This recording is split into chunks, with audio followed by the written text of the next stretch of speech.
I am Dr. Jagtesh Kaur Garewal, Assistant Professor from the Department of Art History and Visual Arts, Punjab University, Chandigarh. Today, the module we are studying traces the development of the miniature painting tradition at the court of Bikaner. It explores the influences of different schools and painting styles on the art practices at the court. One significant influence was that of Mughal painting, as is seen in many other Rajasthani courts. The evolution of the miniature painting style at Bikaner court from the mid 16th to the mid 18th centuries is studied in detail. Painting under the different rulers and the contribution of prominent painters at court are highlighted. Geographically, Bikaner lies to the north of Jodhpur and closely relates to its history too.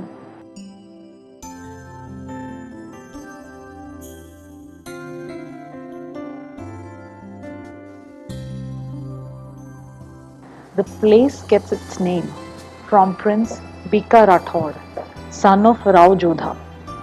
Rao Jodha left Marwar or Jodhpur in 1465, slowly penetrating the deserts and defeating Bhatti and Jat tribes as he and his kinsmen progressed, ultimately laying the foundation of the city of Bikaner in 1488.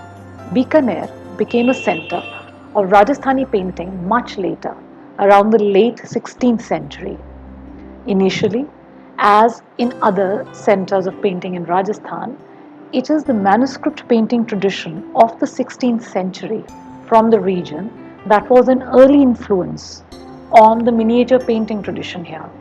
With time, as the alliance between the Bikaner and the Mughal courts grew, the impact of Mughal painting on the works produced at Bikaner becomes visible around the early 17th century, changing the course of painting completely.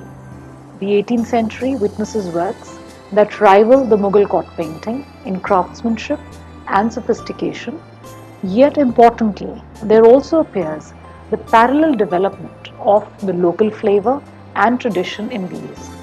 Post mid 18th century, due to various factors, the coherence in style and composition fades as the works increasingly become stylized and decorative in their approach, losing the vocabulary and charm that set them apart initially.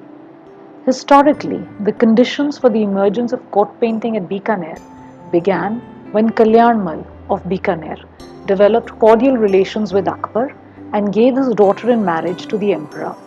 Later, his son, Rai Singh, went on to become a distinguished general in the Mughal army under Akbar, playing a key role in the expansion and consolidation of the Mughal Empire. In fact, Rai Singh was appointed as the governor of the Punjab, then Deccan, and later Gujarat. The fort of Bikaner was built during his reign in 1594, and historians are of the view that the fine murals in the Mughal style in the fort were in fact done by Mughal artists. Subsequently, it seems that Rai Singh did not limit the work of these artists to murals in the fort, but encouraged them to paint for the court.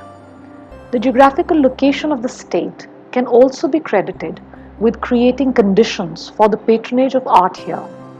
Randhawa and Galbraith elaborate that the geographic location of Bikaner placed it on the trade route to Sindh and also en route for Muslim pilgrims going for Hajj to Makkah.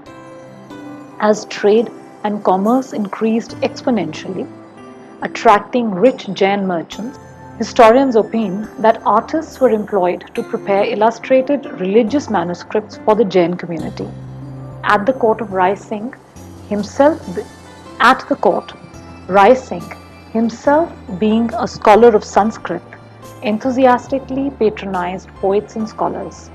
Historians also underline the fact that constant contact with the Mughal court of Akbar developed a taste for the art of painting in Rai Singh, who emerges as a collector of paintings and an art connoisseur. Thus, one can say that there is a diffused patronage that extends from the ruler and his court to the merchant class and the bourgeoisie.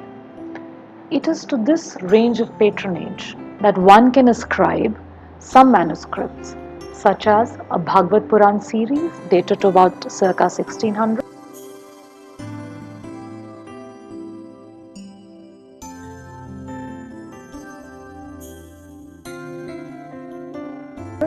or a Ragamala series dated to about circa 1605, 1606,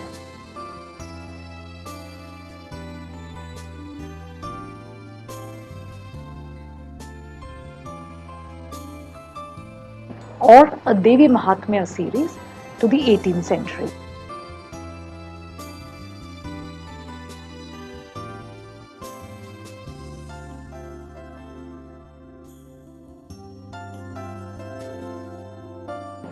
All attributed to Bikaner, that follow the conventions of Jain illustrated manuscripts and are works that are termed as being in the popular Mughal style, indicating the work of a Mughal trained artist working for a Hindu patron in Agra or Delhi, or maybe even Rajasthan.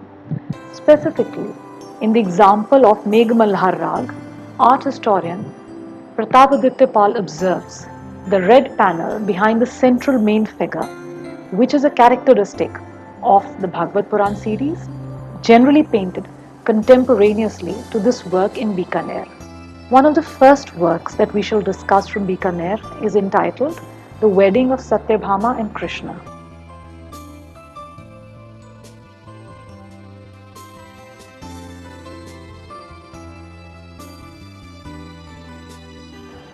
It is an interesting study as it shows how the Mughal features were introduced and incorporated into the regional courtly style.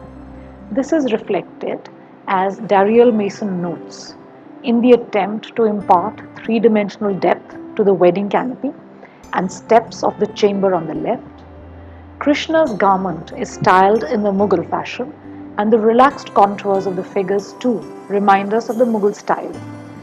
The indigenous features include the figures and objects in the work that seem to float as they occupy an indeterminate space, with there being no recession into depth, and also the squarish heads with schematic facial details, the depiction and attire of women, the pavilion to one side, use of flat colors in the background, the strip of sky on top, or a curving horizon point to the influence of the Lord Chanda Chaurak Panchishika style.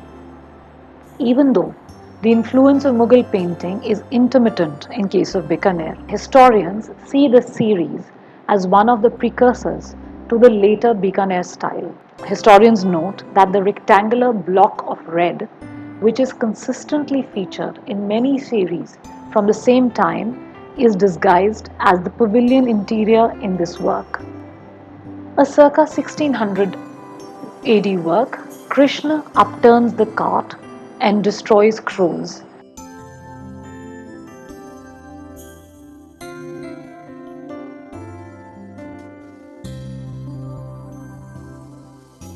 From a Bhagavad Puran series is a good case in point to show how court artists from Bikaner, being familiar with the local illuminated manuscript tradition, now incorporate Mughal features in the narrative. Dariel Mason notes the theme, as mentioned on the back of the work, to be that of the Kagavad, that is, destruction of crows, and the destruction of Sakta Suravad, that is, the cart demon.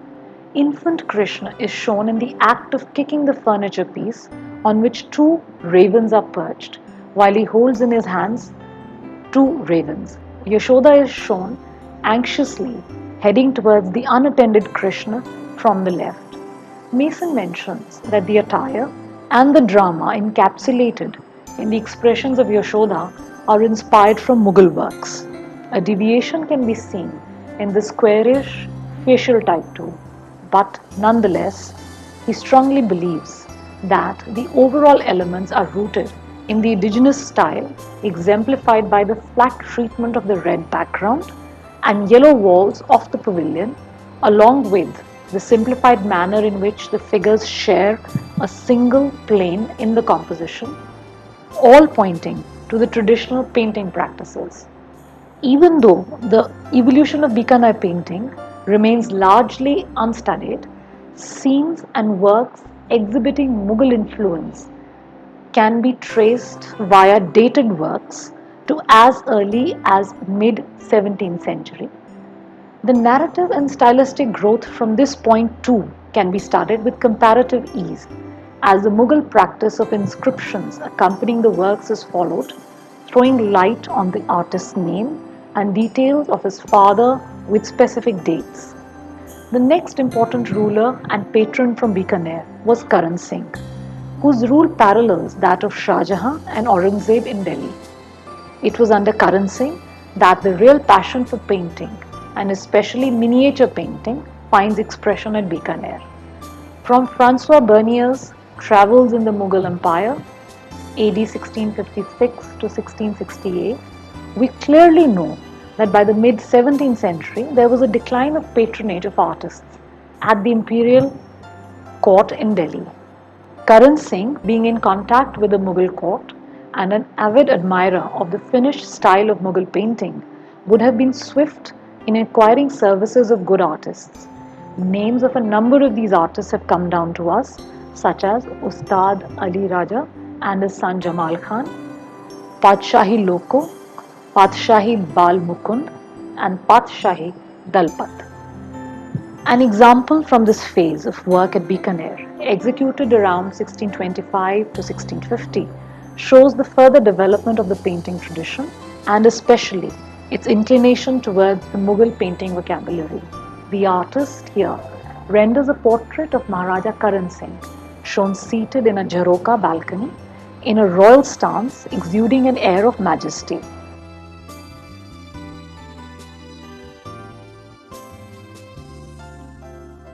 He is placed against a brownish red flat background and shown young and handsome with a downward turned bushy moustache, long side whiskers, and a lotus shaped eye. The posture and setting are inspired by Mughal works, whereas the expression and style is Rajput. Historians note that the red and golden turban too has some distinct relation with the Shahjahani style. Overall, there is delicacy in handling of the ornamentation and details, such as the jama, jewelry, scarf, etc., that impart richness to the work. Talking of Mughal artists who began to work for Karan Singh, a name that emerges is of Ali Raza.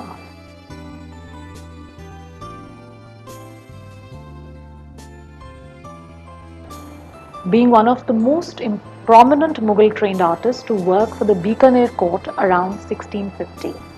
A work entitled Lakshmi Narayan is one of his works painted at Bikaner around the year 1650. The verso of the painting adds to the import of the work as it states that this is a representation of Maharaja Karan Singh's dream. The work shows Lord Vishnu enthroned in the middle with the small figure of Lakshmi on his lap.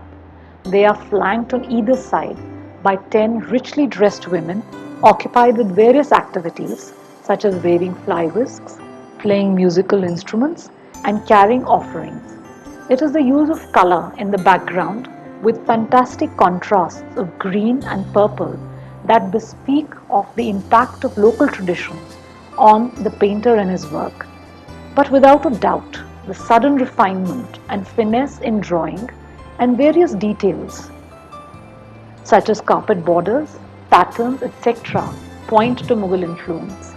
We can see similar qualities in another work from the third quarter of the 17th century entitled Vishnu and Lakshmi on Garud.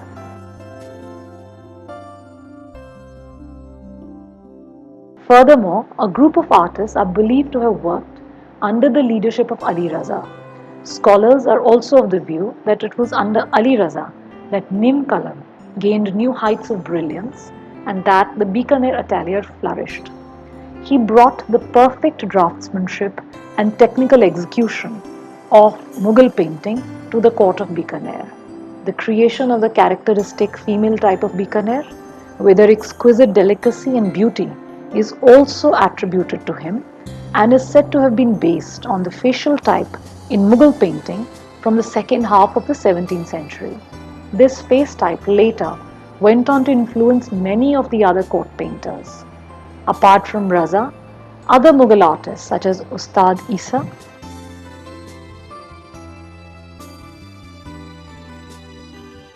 Ruknuddin, and Muhammad painted a number of ragamalas and genre paintings during this period.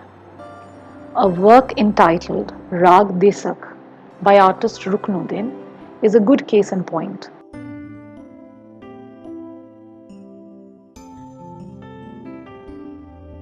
The rag here is visualized in athletic terms, with men shown engaged in various forms of exercises in a wrestling area.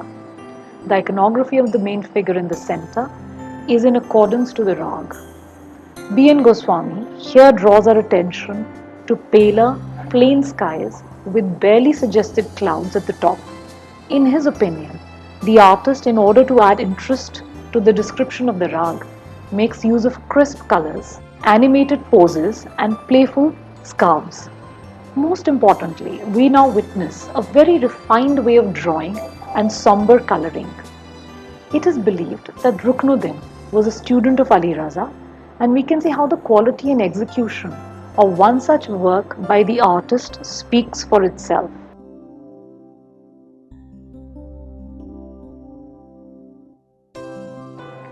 Another popular theme amongst the Rajputs seems to have been harem scenes, with women dressed in their finery.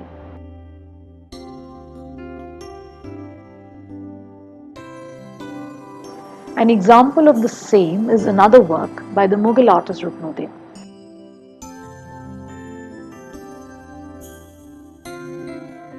Entitled A Lady's Party and painted in 1666. The painting shows a lady entertaining a friend in the company of female attendants.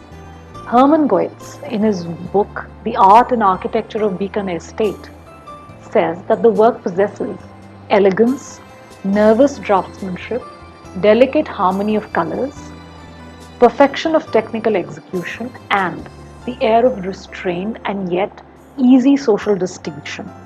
The group, according to the historian, parallels the best examples of the Jahangiri period.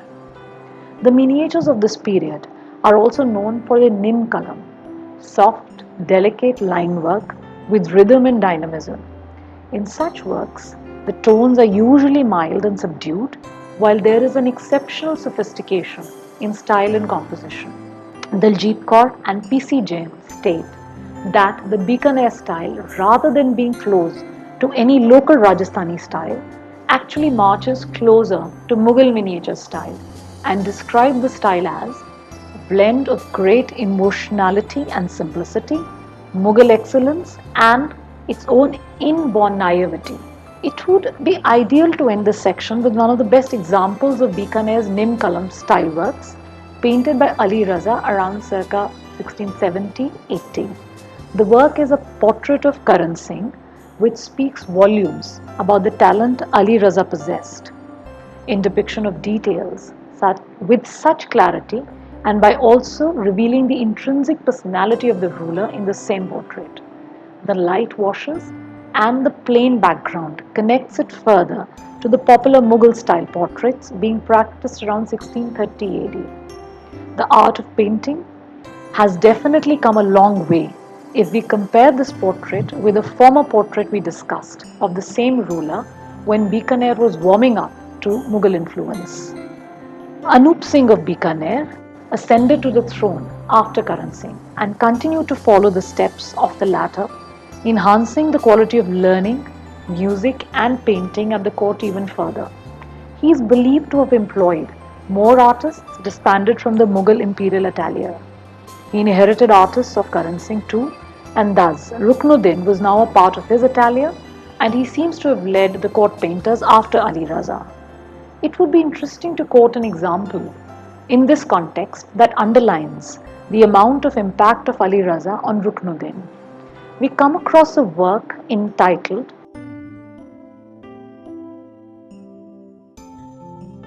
Vishnu with Lakshmi enthroned on a roof terrace by Ruknuddin under the patronage of Anup Singh, and it clearly seems to be inspired by the Lakshmi Narayan image painted by Ali Raza. It is believed that it was during the reign of Anup Singh and under Ruknuddin that Bikaner painting had the largest number of artists that included Nuruddin, Murad, Qayyam, Shahabuddin, Nathu, and his son Abul Qadar, Isa, and Noore, Muhammad, son of Umair Shah, and Gullu. Being greatly influenced by the works of the master painter Ali Raza, Ruknuddin too painted sensitive female types against soft background melting into the atmosphere. A befitting example here would be the work entitled Lady and a Tree, painted by Ruknuddin around 1675-1700. The figure rests against a soft grey background with the foliage melting into the atmosphere, a characteristic trait of the artist that we mentioned. The lady sits near a lotus pool, counting beads of her rosary. Historians here highlight the tree on the right, which is painted in a very late Mughal manner. Generally speaking, they also point to the possibility of Ruknuddin putting his name on works in which he gave few touches, whereas they might have been largely executed by his pupils. There were works being produced at the Bikaner court with the same delicacy, especially in the handling of female figures, as can be seen another work from Bikaner.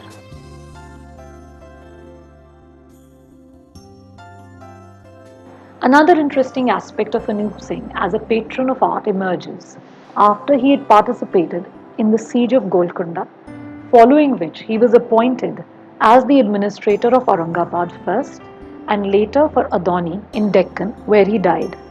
Randhawa and Galbraith state that the Rajput ruler all this while added Deccani paintings from the royal collections of Bijapur, Golconda, and Adoni to his own personal collection. Scholars are of the view that it was following this sojourn in the Deccan that Ruknuddin, who usually accompanied the ruler on his travels and also as the prominent artist of the atelier, who in all probability would have had access to these works, absorbs a number of Deccani elements which were incorporated into his and his contemporaries' miniature painting practice at Bikaner.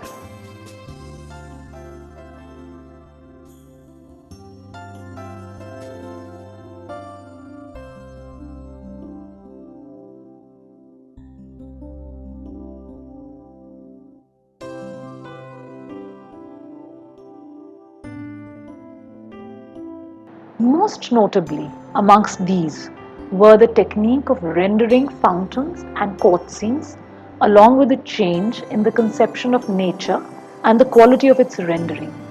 Especially, we see the emergence of backgrounds with strong natural elements in Bikaner miniatures. Let us look at in detail at a work entitled Lost in His Thoughts, the Virahini Naika,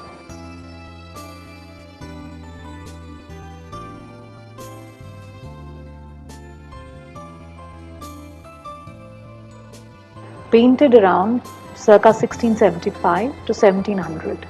B.N. Goswami notes that the setting in the lower part is Mughal in nature, in the carpeted and finely detailed terrace with a fountain. The painting mainly depicts a young lady lying on a couch, lost in her thoughts, unaware of her surroundings. The anxious attendants in various poses and postures surround her, trying to cater to her needs.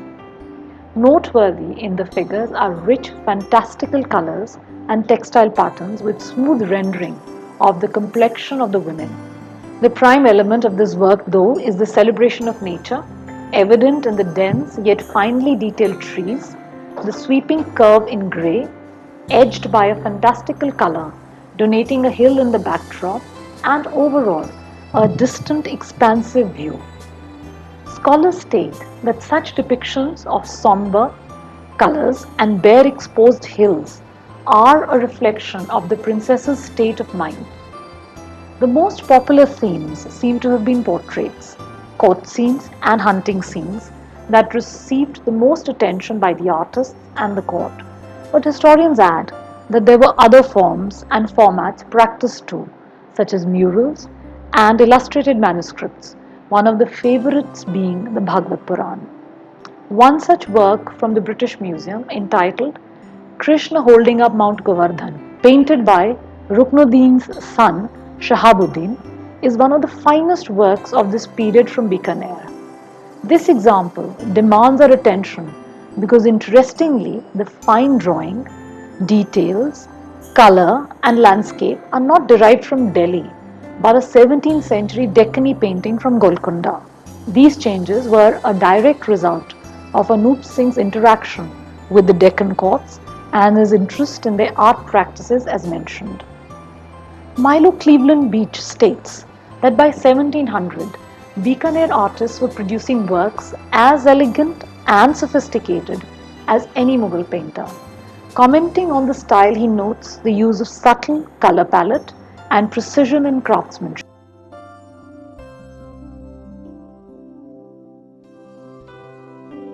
The works were expressive and successfully recreated the mood or atmosphere of the court. It was Sujan Singh who became the next prominent patron in the narrative of Bikaner painting. A work entitled Swami Devakinandan with Raja Sujan Singh and Prince Zorawar Singh is dated to around 1712. In this, the figures are seated on a terrace inside a royal pavilion overlooking a garden. The regal figures of the father and son on the right are clearly distinguished by their finery and royal demeanor from the austerely dressed Brahmin. Nonetheless, their postures and hand gestures convey respect. The northern style architecture suggested via details of domes and arches, the floor spreads and carpets are executed with utmost care and rich patterning, much like in Mughal painting. The natural setting too complements the overall composition. The colors are primarily muted and dark with bright tones for details and garments balancing the overall effect. On a similar note and on similar lines is a painting entitled Prince Listening to Music in a Lake Pavilion, painted around 1725 to 1750. The artist is successful in conveying a lyrical mood through the elegance of the rendering and the beauty of the natural world. A prince and his companion are seated in a pavilion in the company of a woman singer. The delicacy with which the artist paints the fineries, costumes, architecture, etc., enhance the romantic tone of the work. Here, within this 18th century work that has acquired the sophistication and elegance generally associated with Mughal miniatures, also exists a definite reference to an earlier tradition, that of the depiction of water in a basket weave pattern, as seen in Jain miniature paintings and pre-Mughal paintings. Scholars commenting on the style of the works state that generally the female figures in the miniatures are graceful and charming, rendered with great delicacy and beauty. Conversely, the male figure is robust, having vigor and glow. The miniatures overall exude grace, delicacy, and elegance, indicative of Mughal influence, whereas the colors, costumes, ornaments, and robust build of figures are takings from their own land. Names of some prominent artists of import that have come down to us from this period are Kasama, Noori, Ustad Isa Muhammad, as mentioned before. Goetz, in his work, while discussing paintings from this period, comments, the period produced innumerable miniatures, well executed and decorative, but not of any exceptional quality. Pictures of girls in all moods, in pretty costumes or undressed, at all stages of their toilet, at games, singing, playing musical instruments, setting off fireworks, looking at the moon, in love, drinking, tipsy. These pictures are small, nervous, and almost neurasthenic. Randhawa and Galbraith are of the view that Bikaner painting continued to be strongly influenced by the Mughal style until the middle of the 18th century, when the painting tradition took a different course during the second half of Gaj Singh's rule. The new style had figures supporting enormous turbans with side whiskers. The historians note that in the later works, change in costume is witnessed. as accordion pleated coats were now being favored and so were strong colors. An example of one such work from the second quarter of the 18th century, which in the view of some scholars depicts Gaj Singh, is entitled The Ruler, His Women and Celebrations. The scene at first glance seems to be a festival celebration, especially because of the background. But the terrace seen in the foreground with just two candles burning in a stand places no emphasis on such festivity. Rather, the painting is primarily about the most imposing figure of the composition, that is, the enthroned figure of the ruler. Note the degree of the detail of the throne and the finery adorning the ruler. Additionally, the employment of hieratic scale gives the figure a regal and dominating presence. As discussed above, we note the changes in the sartorial style of the ruler. A rich red-orange armor, enormous turban with a boss at the side. The subsidiary women figures include a group of performers at the left bottom, a woman witnessing the scene at the back at the top right-hand side, and two in front of the ruler, on whom his attention is fixed. B.N. Goswami and Usha Bhatia observe changes in style that include a brighter color palette, replacing the earlier somber colors, which gives off a very rich effect in contrast to the earlier delicate one. The women now are fuller and with fleshier faces than before. The interplay of flat or plain surfaces with dense details is something which the artists still retain and continue. Milo Cleveland Beach is of the view that by the mid-18th century, the technique, finesse and unforeseen color combinations were replaced by a pan-Rajasthan style. He believes that the stress was laid more on the details rather than the overall composition. We shall now discuss briefly a work from around 1740 entitled Raja Zorawar Singh of Bikaner hawking. The subject shows the equestrian ruler and his retinue, some of whom are astride horses while others are on foot in a landscape hawking. In the words of W.G. Archer, the picture utilizes Mughal naturalism, but its air of dashing confusion, medley of hunters, and bevy of swooping birds gives it a racy energy foreign to late Mughal taste. The artist draws and paints with great sensitivity all the human and animal figures. Archer remarks on the treatment of the body color, stating, "The glossy pallor of Zorawar Singh presages the ivory-like tones of later Bikaner painting." Randhawa and Galbraith are of the view that the dominance of the characteristics of Jodhpur style became the reason for the gradual demise of Bikaner style, as the former exerted its complete supremacy on Bikaner painting. Jamila Brijbhushan too believes that the two styles have elements in common, especially the fine quality in depiction of horses and clothes. She further adds that they share some facial features such as rounded foreheads, yet with an exception of Bikaner noses not being hooked like that of Jodhpur. One of the works that bears testimony to the exchange between the Jodhpur court and that of Bikaner is a painting by the artist Kasama around 1764 showing Prince Raj Singh on a hunt. Even at the very first glance, it is not hard to draw parallels between this work and the one previously discussed showing Raja Zorawar Singh hawking. The delicacy of line and attention to detail is noteworthy, but most importantly, it is the turban of the prince and that of his attendants that demands our attention. The tall orange turban with aigrette and pearled tassels are of the type popular in Jodhpur in mid-18th century. A Bikaner portrait with Marwar turbans clearly establishes the close relationship between the two states. On similar lines, adding to our discussion, Rosemary Krill in her book Marwar Painting states that there were Bikaner paintings known to be working in Jodhpur. Conversely, historians construct arguments around another portrait of Raj Singh of Bikaner, but this work is attributed to the Jodhpur court. This points to the possibility of either a Jodhpur artist working in Bikaner or a portrait executed where the prince was on a visit to the Jodhpur court. The movement of artists between the two courts would have led to cross influences and similarity of stylistic influences of painting in both Bikaner and Jodhpur. Overall, we see that the course of artistic development taken by the Bikaner school in comparison to other Rajasthani schools is different. Some of the fascinating questions relating to the kind of work produced in Bikaner before the Mughal style and its influence took root need to be understood and substantiated further.